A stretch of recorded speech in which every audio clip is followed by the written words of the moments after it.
grand stade, où l'impact sur les finances locales est totalement masqué par le partenariat public-privé avec Vinci mis en place par la métropole.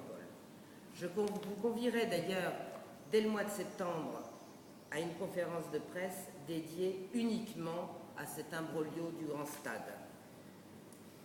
Je vous rappelle donc que les 6 années de mandature de M. Estrosi auront bel et bien été impactées par l'augmentation du taux d'imposition de 17,5% imposé aux Niçois dès 2008. Mais il ne vous a pas échappé que nous sommes en campagne préélectorale et que donc M. Christian Estrosi a glissé sous un tapis épais, sans doute avec un peu de colle par-dessus, les futures augmentations d'impôts qu'il prépare s'il était réélu. Augmentation sans doute au moins aussi importante que celle de 17,5%. Niçois, vous voilà avertis. Quand nous serons élus à la mairie de Nice, je prends devant les Niçois les engagements suivants.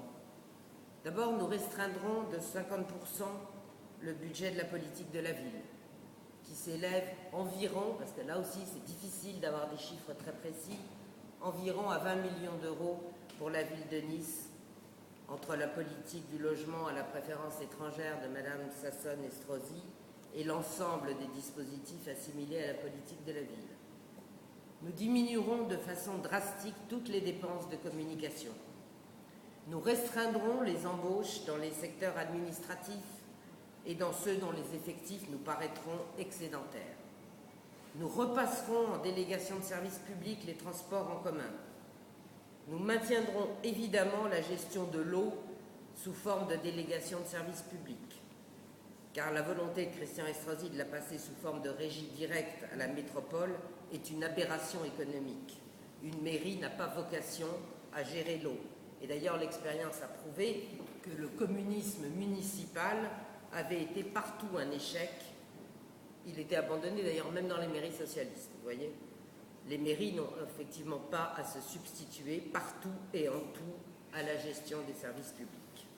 Enfin, nous consacrerons l'ensemble de notre mandat à la réduction des impôts à fiscalité constante, à défaut de pouvoir influencer la fiscalité nationale avant les présidentielles de 2017.